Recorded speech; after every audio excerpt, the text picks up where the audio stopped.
han convocado.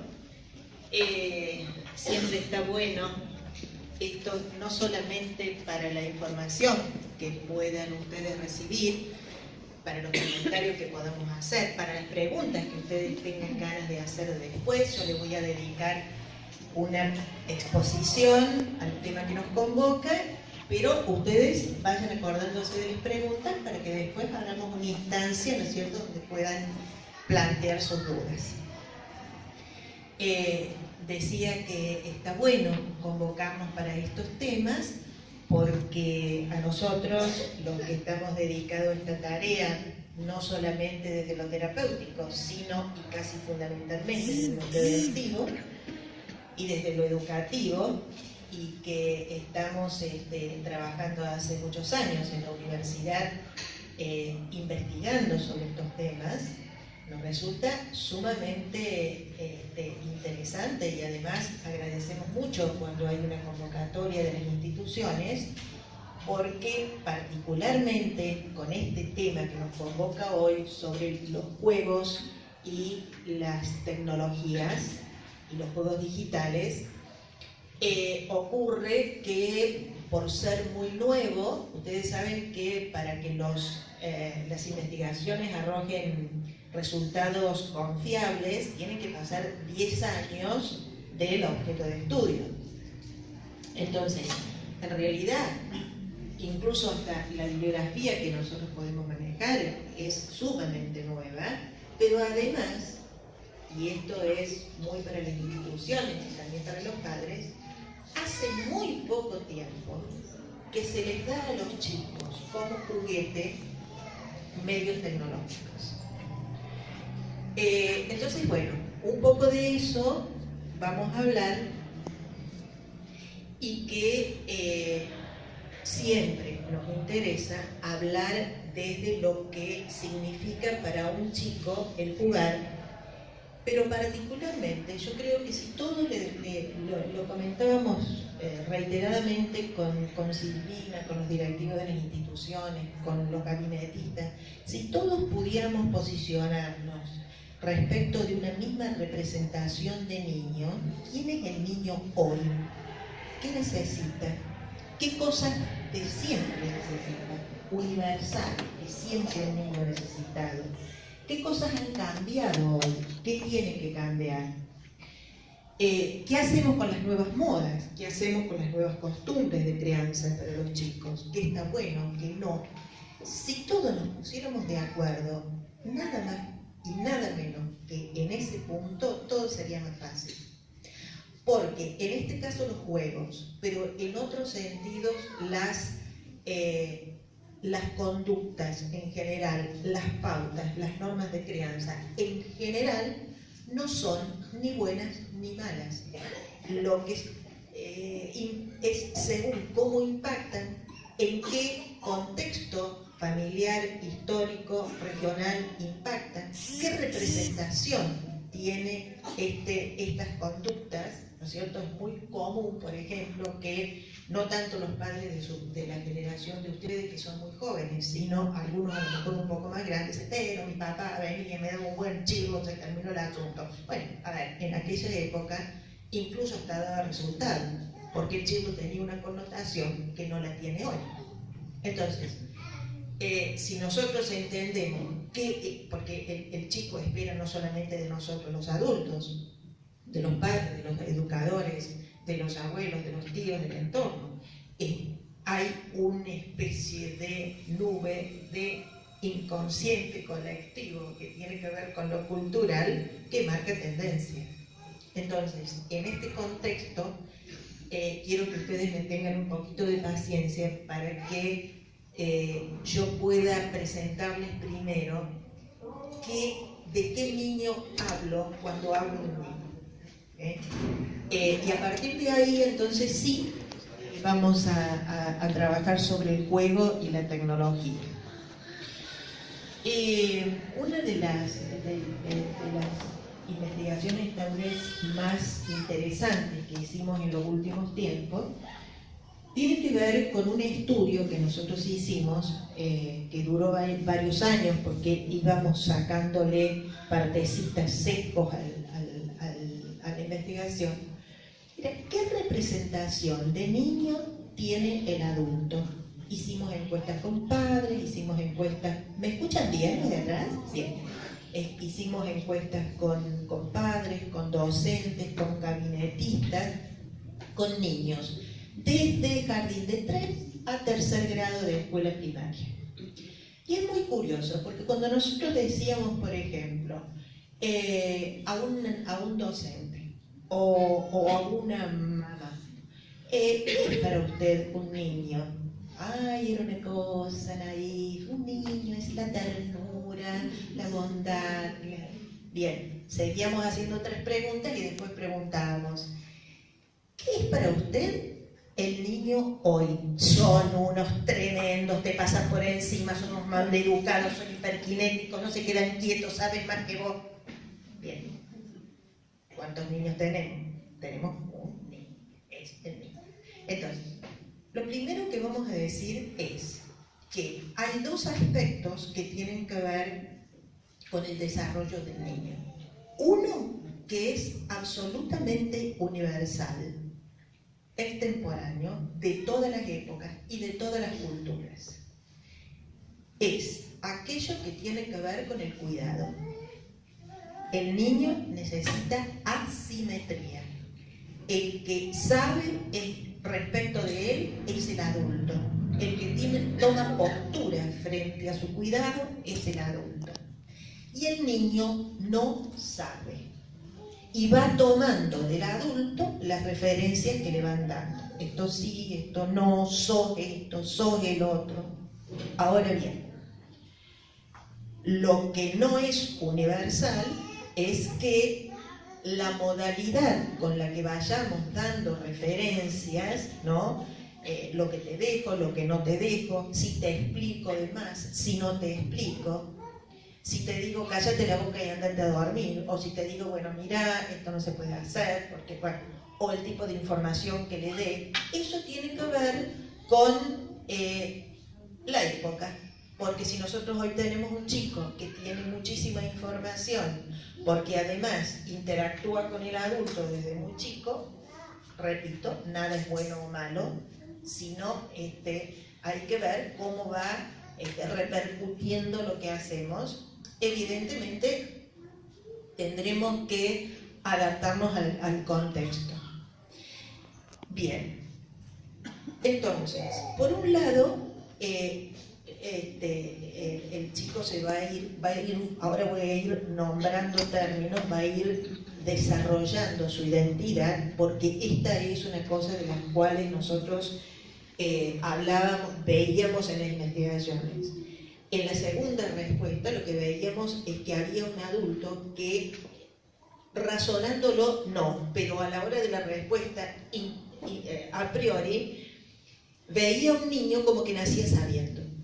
Como que los niños de hoy son niños que saben más que el adulto, entonces hablan en términos de lo que el niño sabe, de lo que el niño quiere. Entonces, por ejemplo, una mamá me dice, tengo un niñito de 1 año y medio y como a él no le gusta dormir ¿cómo no le gusta dormir de una determinada manera? Un niño de 1 año y medio no sabe si le gusta o no le gusta. Lo que le va a gustar, y ahora voy a una parte muy importante que les va a tocar a todos, lo que le gusta es algo de el confort físico, de lo sensorial, que es tal vez hoy la parte más difícil de la crianza. Porque sin esa parte sensorial del abrazo, del cariño, del beso, del upa, del tocarle el cuerpo, el bebé no subsiste, no se desarrolla la subjetividad, no se desarrolla la identidad. El contacto con el cuerpo del niño desde el mismo momento que nace es absolutamente imprescindible. Ahora bien, si no se le va quitando el cuerpo de la madre y se le empieza a poner un límite y una distancia, ese contacto, ese exceso se vuelve en contra. Entonces, para no hacerles lío, por un lado, para que haya identidad, lo que vamos a ir haciendo es dándole datos, informándolo. sos esto, sos el otro, esto es, explicándole no solamente la realidad que va descubriendo el niño, sino también sus propias sensaciones. Estás chinchudo porque tenés sueño. Lo que pasa es que tenés hambre, ¿viste? Pero comiste antes, entonces ahora no tenés hambre. En el medio de ese razonamiento que se va creando, porque le estamos ayudando al niñito a pensar, y a pensarse, ¿qué es lo que predomina también desde el mismo momento que se nace? Es la impulsividad. El bebé grita, berrea, y lo que va a buscar a partir del contacto del pecho con la madre es volver siempre a ese cuerpo a cuerpo que despierta una excitabilidad que lo lleva a querer repetir esa experiencia, querer más teta, más mamadera, más cuerpo de mamá. Pero claro, lo que pasa es que si no se le empieza a poner freno a eso, se queda nada más que con eso. Y eso, ese aspecto sensorial, ese aspecto de contacto físico, genera excitabilidad. Cuando hay exceso de contacto físico, me repito, por ejemplo, que está muy bueno con un bebé cuando nace, pero paulatinamente, si no se va quitando, ese exceso produce excitabilidad. Todo lo sensorial en exceso produce excitabilidad. De manera tal que hay muchísimos chicos a los que se les llama, muy mal llamados, hiperkinéticos, que no son hiperkinéticos, son hiperkinéticos porque tienen un exceso de excitabilidad que no les permite quedarse quietos, jugar y pensar. Hasta acá está claro. Bien.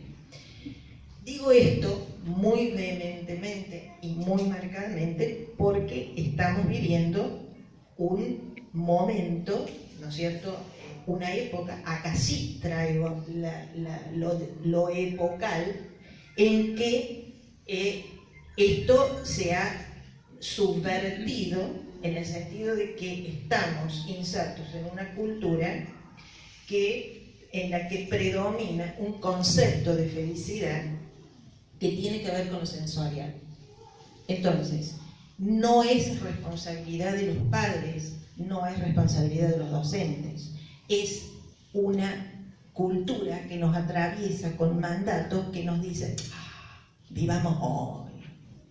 Pero ¿qué le hace, pobrecito, déjalo, hace de upa? ¿Pero qué te hace dormir con el nene? Sí, afecto. No, no es afecto. No es afecto.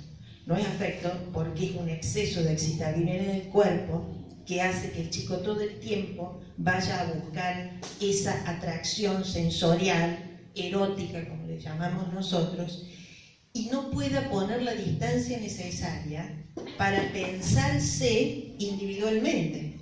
Entonces nosotros tenemos en los jardines muchísimo, en todos,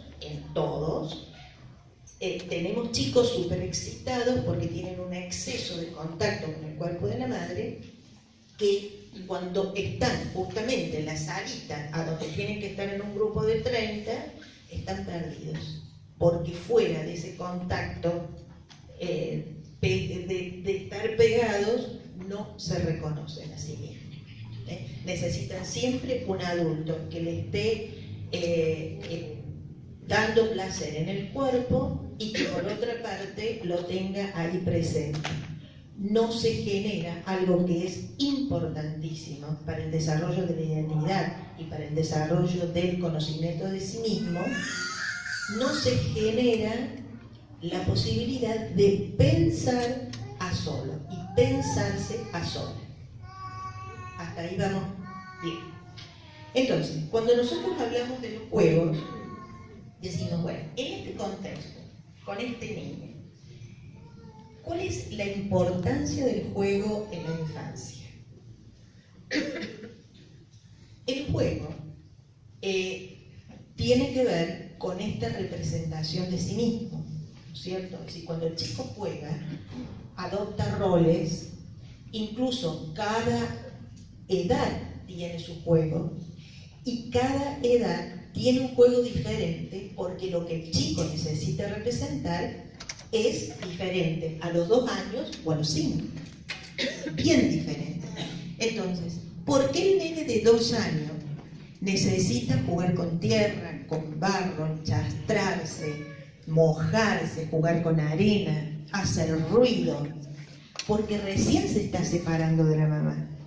Entonces necesita hacer un juego donde toda la experiencia del cuerpo, sentir el cuerpo, el agua, el enchastre, lo lleva a poder representarse mejor porque recién se descubre como cuerpito entero. Y puede empezar a decir vos, yo. Distinto a un niñito, a una niñita de 5 años que ha descubierto que su papá y su mamá son una pareja, que duermen en un lugar determinado y que a los niños los tiraron para otro lugar. Por lo tanto, ahí, como esta es una frustración absolutamente necesaria, constructiva y absolutamente necesaria para que las próximas etapas, particularmente la de la adolescencia, se puedan estructurar debidamente, es una frustración necesaria. Por lo tanto, los chicos, las nenas de 5 años, para poner solo un ejemplo, juegan a la mamá, juegan a tener bebés, juegan con el cochecito, juegan a ser maestras. Entonces, otra de las porque el juego acá le está permitiendo al chiquito a ponerse en el lugar que le corresponde. Ajá, soy hija, perfecto, pero jugando puedo ser mamá. Entonces, esto no es que sea un conflicto psicológico. Este es un hecho traumático, el descubrir que está en un lugar de desventaja frente a la pareja de los padres. Este es una experiencia dolorosa, porque hasta que tenía más o menos 3, 4 años, el chico se sentía omnipotente, sentía que mandoneaba, ¿no? Como si fuera el padre, la madre, cosa que hoy está en falta, el decirle no, vos no sos el papá, no sos la mamá, sos el nene, así que tu lugar es ese. Y esto que debiera ser doloroso, lo malo es que no lo sea, se resuelve con el juego. Entonces, jugando a ser mamá, o a ser papá, o a ser el jefe, o a ser maestra, resuelve lo doloroso y lo traumático, que es que en la vida real no lo puede hacer. Esto de por sí está ya generando un desarrollo de la fantasía y de la creatividad. Porque evidentemente que ya podemos empezar a hablar de un pensamiento metafórico. Es como si fuera una mamá. Y diferenciando la fantasía de la realidad. Yo ya sé que no soy la mamá, ¿me entendés? Yo no soy la mamá. Pero de mentirita, de mentirita. Entonces, de mentirita podemos jugar a una cantidad de cosas que resuelven lo que en la vida real no se puede resolver porque es la ley de la vida.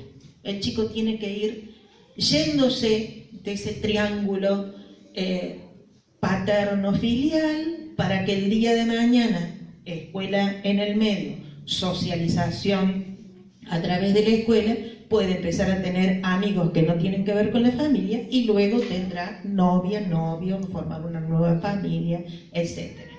Pero la exclusión tiene que estar acá. Y cada una de estas frustraciones, de estas exclusiones y distancias que son necesarias, no solamente que pone freno a la excitabilidad del cuerpo, que siempre va en búsqueda de lo mismo, y apunta a que tenga una referencia de cuál es su lugar, cuál es su rol, qué le corresponde y qué es lo prohibido y qué es lo permitido. Entonces, muchas veces cuando conversábamos con Karina y Silvana el otro día, muchas veces cuando se intenta, ¿no es cierto?, solamente por el deber ser enseñarle a los chicos lo que se puede, lo que no se puede, porque hay que ser buenito, hay que portarse bien, ¿me entendés? Hay que portarse bien, y para el chico no tiene la menor idea de lo que significa portarse bien, es una entelequia. Vos le decís, ¿qué es portarse bien? Y es ser bueno, no hacer cosas malas, pero lo que pasa es que el chico está llevado por la impulsividad, no por el razonamiento. Entonces las macanas las va a hacer. Entonces, una cosa es que se mande una macana porque rompió el jarrón o sacó la golosina donde estaba escondida, y otra cosa es que cometa transgresiones que son las primeras prohibiciones que han tenido cualquiera de las civilizaciones cuando se les permite un lugar que no es el que corresponde. El chico que ocupa un lugar de autoridad en la casa y que además se le permite dormir en la cama de los padres y que además se le permite tomar decisiones, y bueno, esa es una transgresión que seguro se va a tener como consecuencia que en otros lugares también se desubique, porque la referencia no está en la práctica. Esto que parece una pavada no lo es muy simple, pero es así y es un mal de época. Entonces, haciendo un paréntesis, nosotros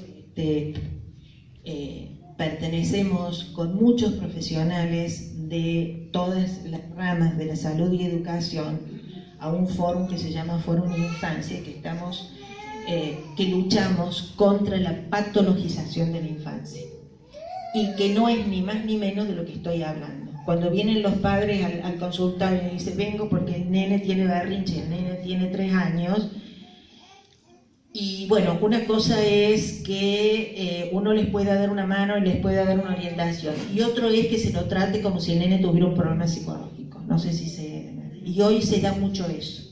Por supuesto que cuando hay plata de por medio, evidentemente vivan los remedios, viven las terapias largas, con fonoaudiólogos, psicopedagogos, ¿no? Bien. Entonces, ojo, porque hay como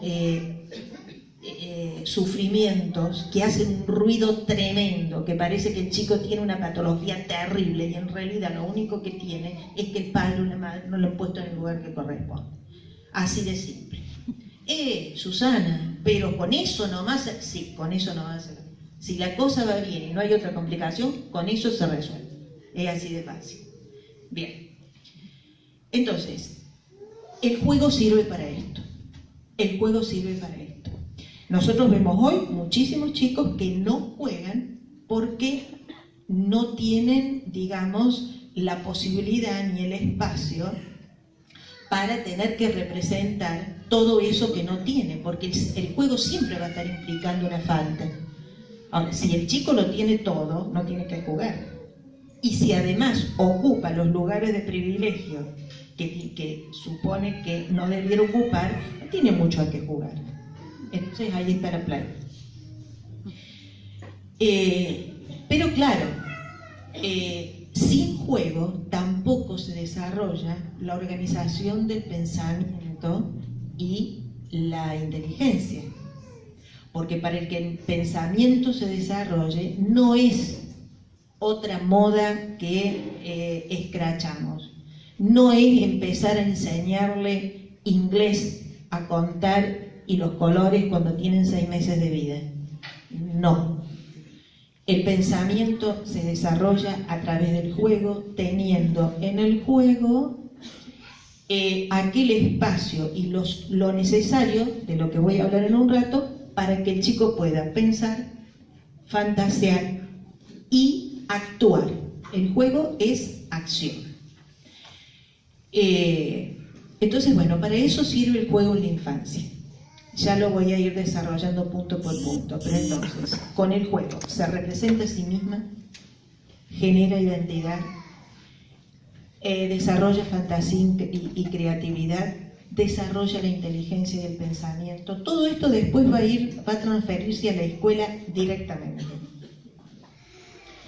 y resuelve las situaciones traumáticas. Ustedes vieron que es muy común que los chicos, cuando fueron, por ejemplo, al odontólogo, cuando vuelven a la casa, juegan al odontólogo. Cuando le tuvieron que poner una vacuna, vienen a la casa y ponen la vacuna. Ojalá todos los chicos hagan eso. ¿Qué hacemos nosotros ante un chico que lo tiene que operar? Y bueno, jugamos un poco a eso, ¿no es cierto?, antes que lo operen, para que el chico pueda pasar por la cabeza lo que le va a pasar en el cuerpo. Y eso se resuelve de esa manera, así de fácil. Muy bien, esto es el juego y su función. ¿Con qué se juega? ¿Qué es el juguete?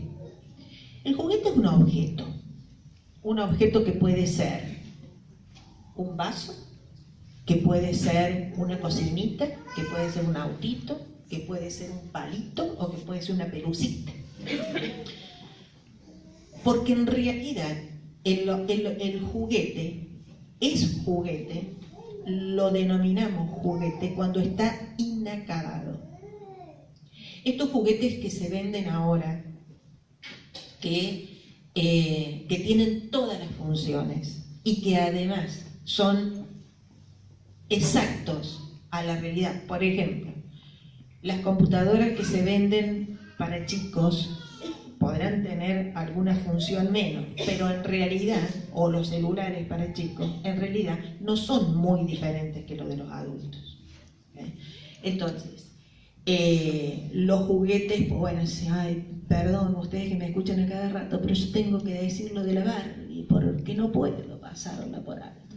Nosotros odiamos la Barbie, va a venir Don Barbie y nos va a hacer sonar, pero la Barbie no tiene nada para ponerle, y encima es una muñeca que tiene desarrollo genital cuando la usa una niña de 7 años que no tiene desarrollo genital. Díganme qué hace esa niña, qué papel representa, qué rol representa esa Barbie, pero una niña que quiere jugar a la mamá. ¿A qué termina jugando la niña con la Barbie? Termina jugando a que son dos amigas, a un juego absolutamente narcisístico, hedónico, ¿no?, donde se peinan, donde se pintan, y ahí se terminó el juego y se aburrió. Entonces, generalmente, las nenas terminan jugando con la caja de la Barbie, que es mucho más divertida porque a la caja se le pueden hacer un montón de cosas. Se la puede pintar, se la puede abrir más, se le puede convertir en una casita, se le puede poner chimenea. Ahora, a la Barbie, nada. Y si la Barbie viene con su novio Ken, de terror. Díganme ustedes qué hace una niña, porque además no tienen pinta de padres. Exactamente no. Porque yo también tengo parejas sexuadas de títeres en mi consultorio, pero está bien clarito que son padres. Tengo un señor y una señora. No, estos son dos adolescentes que van en la moto con los pelos al viento, ¿no es cierto? Entonces, bueno, preguntémonos ¿qué termina en esa cabeza de la incongruencia de todo un placer erótico genital? Esto no es moral, ni mucho menos, es así. Es plantar en la cabeza de una niña una cantidad de cosas que no le termina de dar sentido, porque todavía no le pasó. Y que para colmo no puede hacer de mamá, no puede hacer, por ahí hará de suegra, supongo yo. Bueno, nena, te vas con el Ken, quién sabe por dónde. En fin, no sirve para nada. Y encima el mensaje es un mensaje poco alentador para los chicos, porque los conduce a esto que está muy de moda en este momento y que nosotros vemos que realmente no está bueno para los chicos. Yo ya estoy grande y digo, ya estoy como Mirta Legrand, ¿viste? Ya lo que antes me daba miedo de decir, pero estos lugares, por ejemplo, para los cumpleaños, ya es suficiente con que todos los lugares para eventos, y esto nosotros lo vimos en las investigaciones, no solamente que lo vemos en la vida cotidiana, todos tienen un espacio reservado, cumpleañitos de 3, de 4, de 5, cumpleaños para niños pequeños con una gran bola de luces, de cristalitos, ¿no es cierto?, oscuro, música por supuesto que no es para los chicos, y si no es ese lugar de evento, son lugares a donde van las nenas, que el cumpleaños consiste en que le pongan extensiones, le pintan las uñas, es el spa, vuelven aburridas, porque ahí no hay juego. Eso no es juego. Y además es una importación de un contenido que es para adolescentes y que es absolutamente cuestionable desde el punto de vista de para qué le sirve a la nena todo esto, más allá de que, bueno, cuando sea grande estará fantástico, que se pinte las uñas, que se peine y todo lo demás, pero no llegó todavía. Entonces, una cosa es que se pinte porque está jugando a ser la mamá que va a llevar la nena a un cumpleaños, su bebote, y otra cosa es que se pinte porque ya suficiente con que se consigue muy poca ropa para niños, ¿no? Es decir, la ropa para niñas, por ejemplo, tiene las estampas de adolescentes. Entonces, ¿qué quiero decir con esto? Con esto que puede parecer una crítica pacata a una cuestión cultural. No, nosotros no es para nada pacato. Nosotros vemos en el consultorio que esto hace que los chicos no jueguen, porque lo que se les está ofreciendo ni siquiera juegan a eso, porque no tienen que jugar con eso, se aburren con eso. Entonces nos preocupa que el chico no juegue. Si hicieran algo con ese juego, macanudo, bueno, podría verse. Pero no pueden hacer nada porque no les interesa. Más allá de ese ratito que disfrutan de la trencita, de la pintura, Entonces, nos duele mucho, porque generalmente los chicos vienen con un exceso de esta adolentización del niño, vienen generalmente derivados de las escuelas. Chicos que tienen una producción muy pobre. Y tienen una producción muy pobre porque ese tiempo que han estado gastando en ese tipo de supuesto juego, que no lo es, no juega al juego que, como decía antes, es el que le va a permitir todo ese enriquecimiento que si no está, no va a existir ese desarrollo que es muy abarcativo, porque la pucha, inteligencia, pensamiento, identidad, subjetividad, es todo el niño. Bien. Y para finalizar, el juguete, por eso digo que el juguete es creado por el chico. Por eso los chicos generalmente no solamente que toman la caja de la Barbie, sino que es muy frecuente que en los cumpleaños, por ejemplo, jueguen más con los paquetes que con el contenido del paquete, ¿no? Y generalmente tienen una cantidad de cosas y siempre toman el juguete más tonto, diría yo, aquel que no tiene nada, entonces lo que tiene se lo tiene que poner él. Por supuesto, yo en el consultorio tengo lo que les decía el otro día, ¿no es cierto?, este tipo de juguete que cuestan 20 pesos, entonces los chicos entran y dicen, ¡ay, qué divino, ¿dónde conseguiste esto? Mira una cosa. Bueno, nosotros hacíamos en esta investigación, en una de estas investigaciones que le cuento, encuestas a los jugueteros, hicimos sobre juegos, juguetes y jugueteros, y los jugueteros, bueno, por supuesto, admiten que tienen todo el material muy pensado, el marketing piensa en dónde poner cada cosa, en dónde poner. Entonces el chico se entusiasma por esto de la atracción sensorial de la que hablaba antes, va al color, pero en definitiva cuando lo tiene en la mano no le sirve para nada y lo aburre. Entonces, cuando lo aburre, lo deja y anda dando vueltas porque no se le ocurre otra cosa a que jugar. Bien. Y lo último que digo respecto de la función del juego es que el juego también sirve para que el chico pueda digerir aquellos aspectos de la realidad que duelen y no los terminan de entender.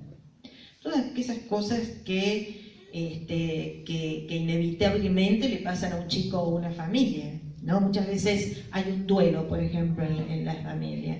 Bueno, ¿cómo lo solucionamos? Y lo solucionamos jugando.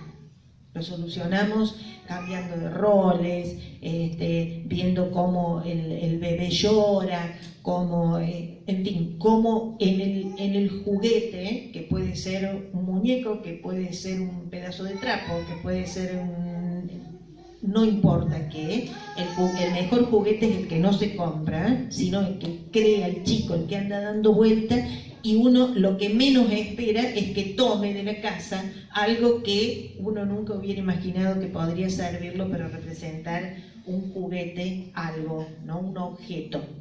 Entonces, esto es importantísimo porque de esa manera el chico usa el objeto, usa ese pedazo de nada que tiene en la mano para poner en acción toda esta sensación de emociones dolorosas que no las puede acomodar si no es a través del juego. Y ustedes podrán preguntar en este sentido qué es mejor, si el juego individual o el juego grupal. Entonces, el juego individual sirve para todas estas cosas que estamos hablando y además para que el chico pueda aprender a estar a solas, cosa que es muy importante que pueda tenerlo logrado cuando entra a la escuela. Estar a solas no es estar solo. Estar a solas es aprender a estar a solas estando acompañado. Y estar a solas significa poder tener un montón de gente alrededor, pero no necesitar de los otros para que lo diviertan, lo calmen, no, que pueda autoabastecerse en ese sentido.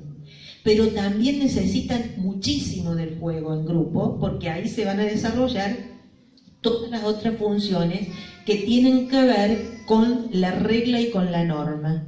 Esto que decía antes, cuando se le da referencia a un chico, se le está pautando como intermediario de las normas que nos rigen para la convivencia en un lugar determinado, como intermediarios, pero que luego en el juego con los pares se va a repetir de manera de poner a prueba, digamos, esa legalidad.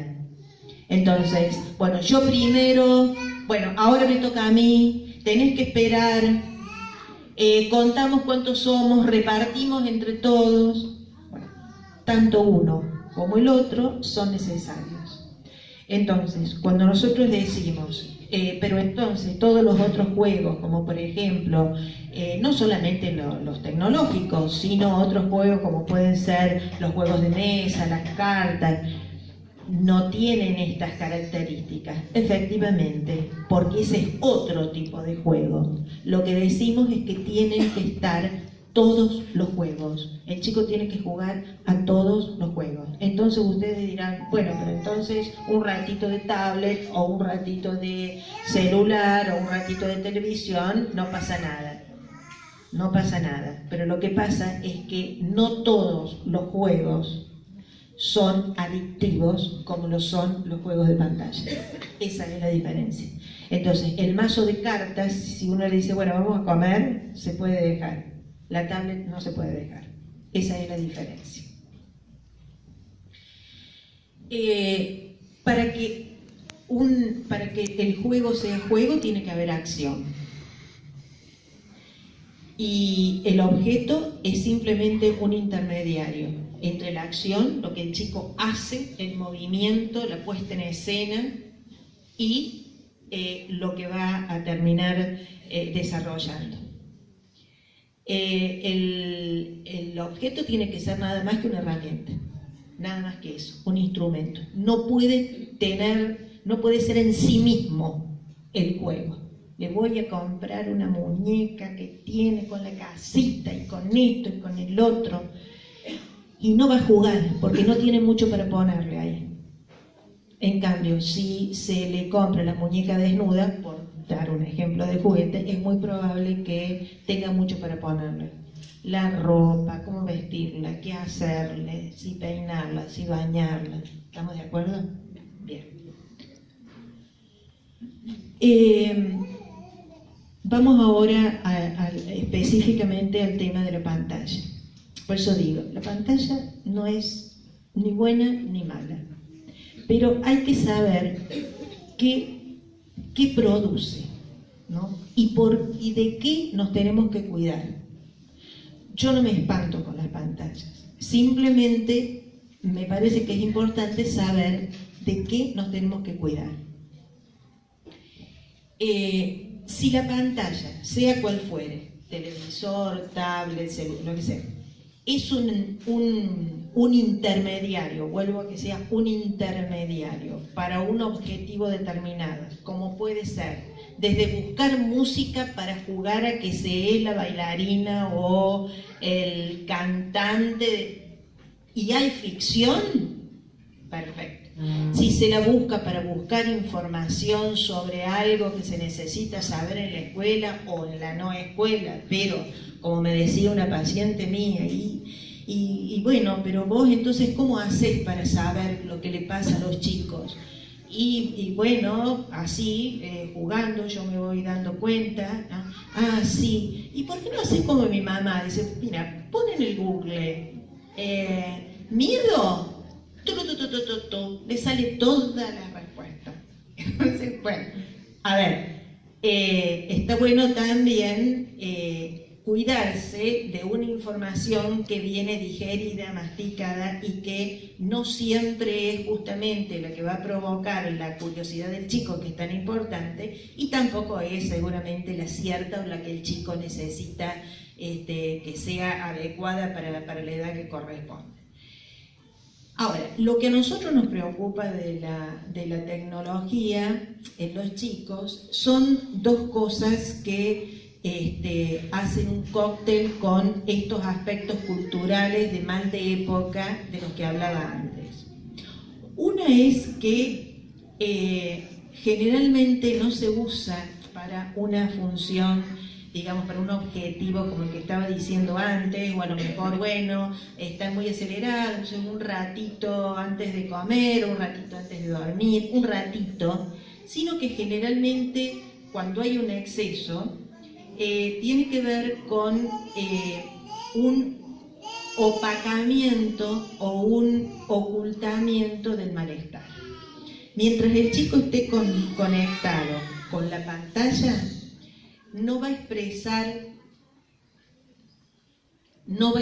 un malestar. Entonces, porque está abstraído por la pantalla, no siente, está hipnotizado, está anestesiado, se evade.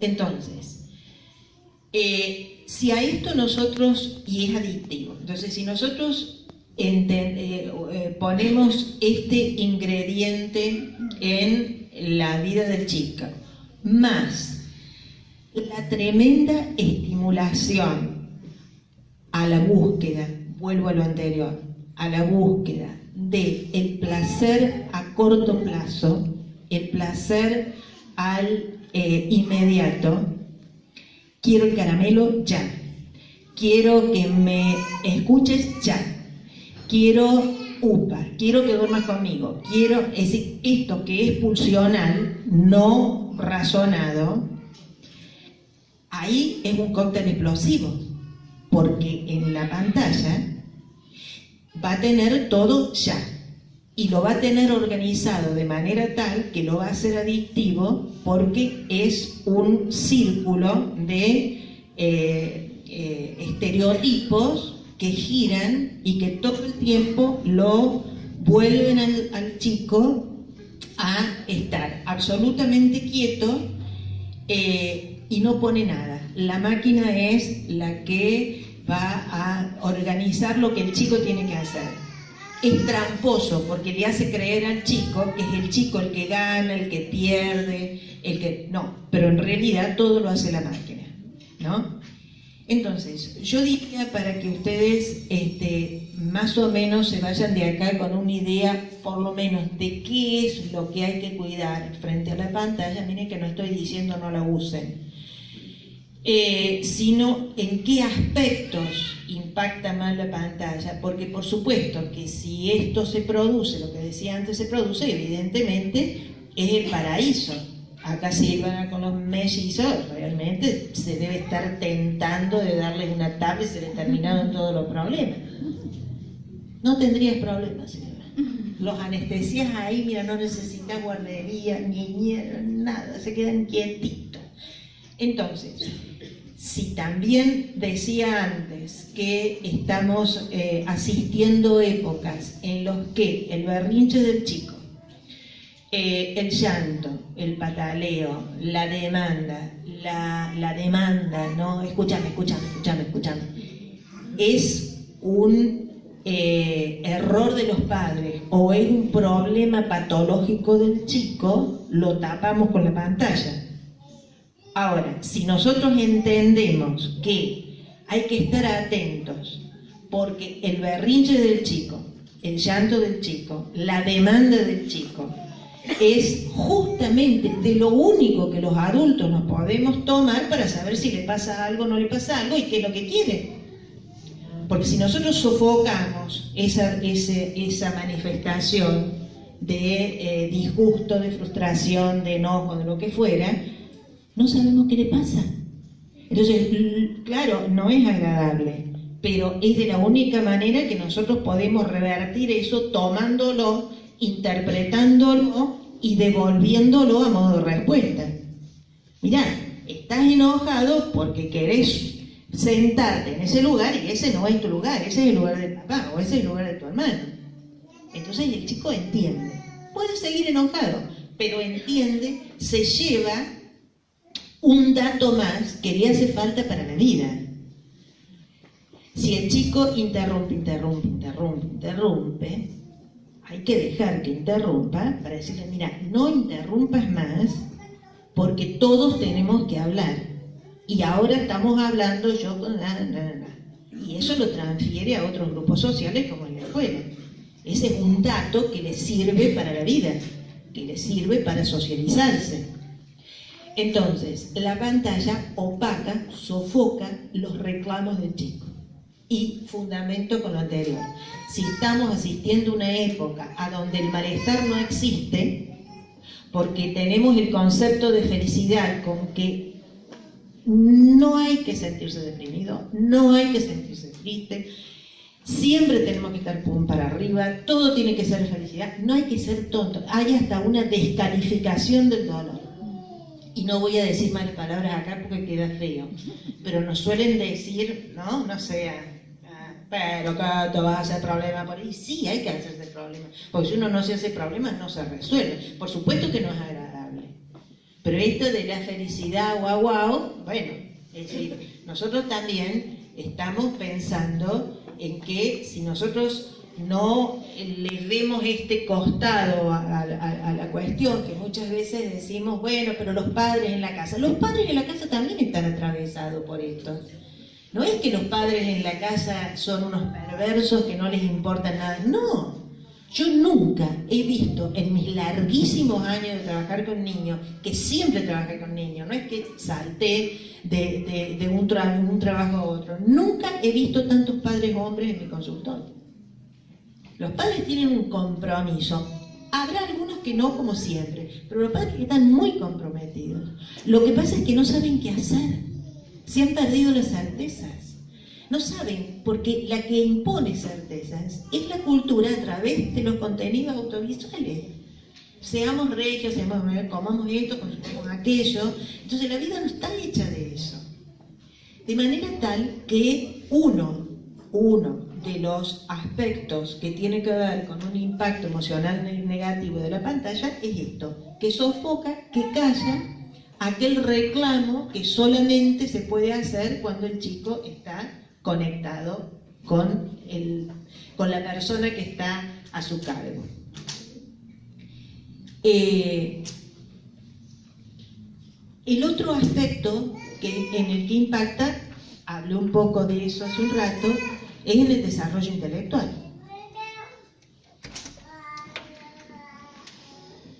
Otro mal de época es que creemos que el desarrollo intelectual viene por el lado de la información. El desarrollo intelectual no viene por el lado de la información. A nosotros no nos interesa que el chico a los 2 años sepa contar hasta 10, porque no le significa nada. Perdón, señor pedagoga, estamos de acuerdo. yo me meto en el campo de la psicopedagogía, me dicen no. Bueno. Lo que va a desarrollar y organizar el pensamiento es la organización que le permite el juego al chico, organizando el espacio con el cuerpo en acción. Esto de poner una cosa acá, la otra acá, hacer como si, imaginar todas las posibilidades de una acción determinada. El chico se va creando posibilidades, o sea, está desarrollando un pensamiento metafórico. Podría ser que, entonces dicen, no, pará, no, vos no eras la médica era yo. Bueno, yo te traía el nene. Bueno, no, pará. Yo te llevaba el nene, pero en realidad era la tía. Entonces vos me decías, ¿por qué no vino la madre? Y ahí empieza a surgir una narrativa impresionante. No, y la madre se crea una novela. Y la madre no vino porque la madre estaba enferma. Y estaba tan mal que hubo que cuidarla. Entonces la llevamos al hospital y se fue al diablo con el relato. Esto desarrolla el pensamiento. Lo organiza porque le pone tiempo, la lógica de tiempo-espacio.